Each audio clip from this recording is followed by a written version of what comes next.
Kampret, kampret. Udah ngabisin hampir 1000 token buat beli pemain dari pemandu bakat, tapi kok bisa-bisanya ya tim ini main jelek? Kira-kira ada yang tahu nggak masalahnya di mana? Ya, masalahnya ada di pemikiran kalian sendiri sih sebagai manajer dan juga pemilik klub. Karena saya perhatiin ternyata banyak banget teman-teman yang baru main Top 11 itu mengira dengan mendatangkan banyak pemain dari pemandu bakat, timnya bisa dengan mudah juara. Padahal nyatanya enggak. Dan hari ini saya akan kasih tahu alasan kenapa membeli banyak pemain bintang dari pemandu bakat itu nggak worth it buat jangka panjang. Selain itu hari ini saya juga akan membahas cara melatih penyerang sayap dengan gaya main inside forward agar menjadi playmaker kreatif seperti Lamine Yamal yang bisa memberikan banyak assist dan cetak banyak gol. Dan bagian terpentingnya nanti kita bakal bandingkan juga kenapa pemain didikan sendiri lebih bagus jika dibandingkan dengan pemain yang dibeli dari pemandu bakat. Dan terakhir nanti kita bakal review juga pemain yang udah kita latih kenapa bisa jauh lebih efektif. So buat teman-teman yang mungkin penasaran dan masih belum tahu alasannya kenapa, yuk pastikan kalian simak video ini sampai selesai. Tapi sebelum lanjut, buat teman-teman yang kebetulan belum mendukung channel ini, saya mau ngajak teman-teman jadi bagian penting perjalanan channel ini dengan cara klik tombol like dan juga subscribe biar channel ini bisa dapat silver play button pertama di tahun 2026. Terima kasih.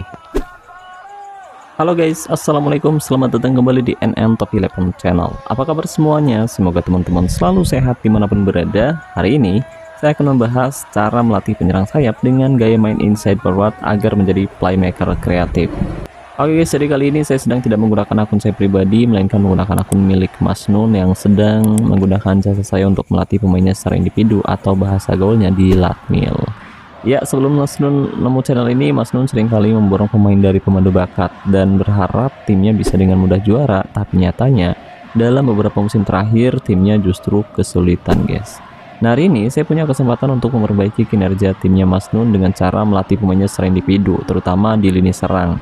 Oh ya, kemarin kita udah bahas juga gimana memperbaiki sesi latihan dan juga taktik yang diterapkan Mas Nun buat menghadapi lawan di kompetisi cup dan hasilnya cukup efektif guys. Ya, akhirnya timnya Mas Nun berhasil mengalahkan lawannya dengan skor tipis 2-1 dan berhasil lolos ke babak perempat final cup musim ini. Nah, berhubung lini serang timnya Mas Nun yaitu Indomie FC masih belum terlalu mumpuni, jadi kali ini kita bakal bantu Mas Nun dengan melatih penyerang sayap dengan gaya main inside forward agar jadi playmaker kreatif. Dan ini adalah pemain yang akan kita latih secara individu biar efektif. Tapi sebelum kita mulai melatihnya, saya mau ganti dulu namanya jadi Lamine Yamal. Oke, jadi pemain yang akan kita latih kali ini kualitasnya rendah, bintang 4, usianya 20 tahun, dia bisa main di dua posisi berbeda, belum memiliki keahlian khusus, tinggi badan 171 cm, berat badan 69 kg, dan kedua kakinya dominan, kanan kiri bagus buat nendang guys, mantap, ini keren banget sih. Dan untuk gaya mainnya yaitu inside forward. Oh ya, untuk inside forward sendiri beda dengan winger tradisional ya guys ya. Jadi kalau winger biasanya sering main melebar ke sisi buat ngasih umpan crossing, sementara kalau inside forward cenderung lebih sering menusuk ke kotak penalti buat ngasih umpan pendek, atau kalau punya kesempatan dia bakal cari peluang buat cetak gol sendiri guys. Dan untuk melatih pemain secara individu, kali ini saya udah disiapkan modal 706 paket istirahat atau booster kondisi guys. Tapi tentu saya tidak akan menghabiskan semuanya karena kali ini kita cuma mau melatih pemain dari kualitas bintang 4 sampai bintang 7. Harusnya modal yang kita pakai sekarang ini nggak terlalu banyak sih. Dan berhubung pemain yang akan kita latih belum memiliki keahlian khusus, jadi sebelum kita mulai melatih skillnya, usahakan latih keahlian khusus terlebih dahulu guys. Karena kalau kita langsung melatih skill, otomatis bisa bikin kualitas pemain kita meningkat. Kalau kualitas pemain udah meningkat cukup tinggi, proses latihan keahlian khusus bisa lebih sulit lagi. Prosesnya bisa jauh lebih lama dan lebih boros booster kondisi guys. Jadi pastiin latih keahlian khusus saat kualitas main masih rendah biar prosesnya lebih cepat dan lebih mudah. Dan seperti yang kita bahas di awal, kalau kita bakal jadiin pemain ini playmaker kreatif. Jadi mari kita latih keahlian khusus playmaker. Nah, untuk melatih keahlian khusus kita bisa menggunakan drill latihan dengan intensitas sangat sulit seperti drill latihan serangan balik cepat. Lalu isi full slot kayak gini, kemudian klik konfirmasi dan mulai latihan. Oh ya, agar proses latihannya bisa lebih cepat, kalian bisa menggunakan aplikasi pihak ketiga, nama aplikasinya AutoClicker, dan cara menggunakannya ada di video saya yang ini. Oke guys, dan proses latihan pun selesai. Sekarang Lamine Yamal udah punya keahlian khusus playmaker.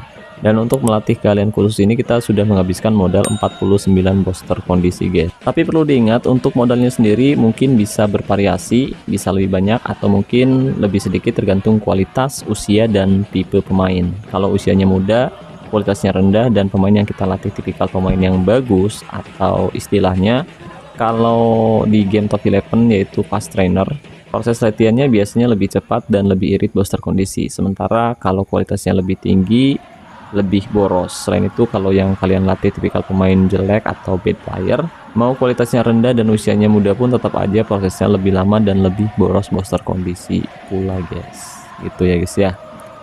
Nah, setelah sesi latihan keahlian khusus selesai, sekarang kita bisa langsung fokus melatih skill dan atributnya.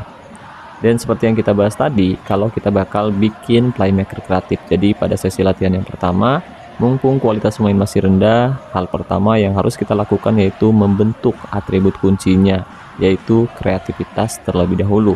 Soalnya kalau kualitas pemain udah tinggi, biasanya kita bakal sulit ngembangin kreativitasnya lagi. Untuk itu, lebih baik latih kreativitas pas kualitas pemain masih rendah dan usianya masih muda biar ilmunya cepet nyangkut. Biar cepet nyantol di otak. Kalau udah tua mah suka bebel, suka bandel, apalagi kalau udah ngerasa jadi pemain bintang, bakal susah diatur banget guys, beneran. Nah, untuk melatih dan membentuk kreativitas pada sesi latihan yang pertama, kita bisa menggunakan drill latihan gunakan kepalamu. Jadi selain kreativitas, kita juga bakal melatih umpan dan penempatan posisinya guys. Oh ya, buat yang nanya, Bang, berapa kali melakukan sesi latihan tiap drillnya Bang? Oke, jadi untuk sesi latihan sendiri nggak pernah saya hitung berapa kali saya menggunakan drill latihan, tapi yang saya hitung atribut yang sedang saya latih. Sebagai contoh, misalkan yang kita latih kreativitas yang sebelumnya ada di angka 77, karena modal kita sedikit, jadi kita bisa tingkatkan mulai dari 10 sampai dengan 20%. Dan jika target udah tercapai, baru kita ganti drill latihannya, gitu guys. Jadi kalian nggak perlu capek-capek ngitung sesi latihan yang udah kalian lakukan. Cukup lihat peningkatan atributnya ya guys ya. Tapi jika dalam 5 kali sesi latihan tidak ada peningkatan, tidak ada atribut yang naik, usahakan kalian harus segera mengganti drill latihannya. Jangan dipaksakan, karena nanti booster kondisi yang kalian keluarkan akan terbuang sia-sia. Oke, sekarang atribut kreativitas sudah meningkat di angka 90, dan pada sesi latihan yang kedua, sekarang kita bisa fokus melatih atribut kreativitasnya lagi. Sekalian ningkatin atribut umpan, penempatan posisi, dan penyelesaian menggunakan drill latihan umpan sebelum tembakan. Setelah memastikan atribut kreativitas meningkat di angka 111, sekarang kita bisa fokus meningkatkan atribut kreativitasnya sampai 120, sekalian melatih atribut dribble menggunakan drill latihan kontrol bola. Oke, sekarang atribut kreativitas sudah mulai terbentuk, dan pada sesi latihan yang keempat, kita masih tetap fokus meningkatkan atribut kreativitas sampai 130-an menggunakan drill latihan serangan balik cepat. Sekalian kita tingkatin juga untuk atribut umpan, umpan silang, dan juga penyelesaian guys. Nah, pada sesi latihan yang kelima kita masih fokus untuk meningkatkan kreativitas pemain kita sampai 150%. Sekalian melatih penempatan posisi menggunakan drill latihan analisis video. Lalu pada sesi latihan yang keenam, sekarang kita bisa fokus lagi meningkatkan atribut kreativitas sampai 160 menggunakan drill latihan kontrol bola lagi. Oke guys, dan setelah melakukan sesi latihan berulang kali, sekarang atribut kreativitas sudah meningkat di angka 161. Jadi meskipun kualitasnya masih bintang 5, tapi pemain ini sudah punya kreativitas setara pemain legenda guys. Mantap gak tuh? Tapi buat teman-teman yang mungkin mau melatih pemainnya sampai bintang 8, 9, atau 10, usahakan di sesi ini kalian masih lanjut tingkatin kreativitasnya sampai di angka 200 lebih. Nanti kalau udah tinggi baru latih atribut lainnya lagi. Tapi berhubung rencana kita cuma bakal latih pemain ini sampai bintang 7, harusnya kreativitas di angka 160 itu udah cukup bagus lah ya. Nah, pada sesi latihan yang ketujuh, sekarang kita bisa fokus untuk meningkatkan atribut yang masih sangat rendah, yaitu atribut tembakan. Sekalian ningkatin umpan dan kecepatan menggunakan drill latihan oper, lari, dan tembak. Oke guys, setelah melakukan sesi latihan berulang kali, sekarang atribut tembakan udah meningkat di angka 100, dan pada sesi latihan yang ke-8, kali ini kita bisa fokus meningkatkan atribut kebugaran, kecepatan, dan dribble menggunakan drill latihan sprint. Pada sesi latihan yang ke-9, sekarang kita bisa fokus meningkatkan atribut umpan, penempatan posisi, dan kebugaran menggunakan drill latihan kucing-kucingan. Nah, sekarang atribut umpan udah tembus di angka 180 guys. Ini sudah tinggi banget ya buat main OVR 100, tapi masalahnya ternyata masih belum cukup, karena setelah ini pada sesi latihan yang ke-10 kita bakal tingkatin atribut umpan silang, penyelesaian, dan tembakan menggunakan drill latihan permainan sayap.